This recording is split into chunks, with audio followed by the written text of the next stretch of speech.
Former UFC champion Alexander Volkanovski is confident in his skills, but thinks one attribute would separate him.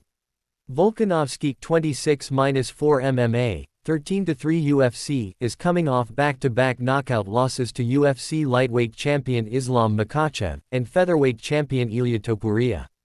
Prior to that, Volkanovski had defended his featherweight title 5 times, and only lost once in the UFC, a razor-thin decision loss to Makhachev at UFC 284.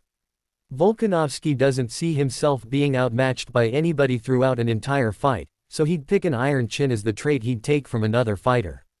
I mean, Max Holloway had the chin, and I still think like that would still be a crazy chin, but I'd say yeah, chin, because that's how I've always looked at it, Volkanovski said on his YouTube channel. This is how it's always been for me going through my career. You always know that someone can catch you, that's just the game. I've always said it's going to be hard for somebody to actually beat me. I mean, Islam had that very close fight, that first one.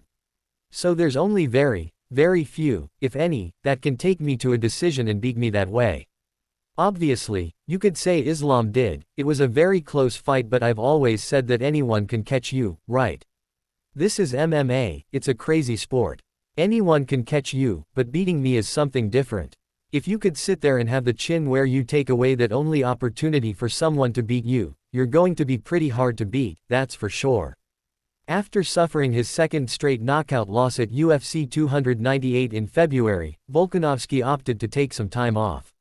He's hopeful his next fight will be for the featherweight title, whether a rematch with Topuria, or an interim title fight against a top contender.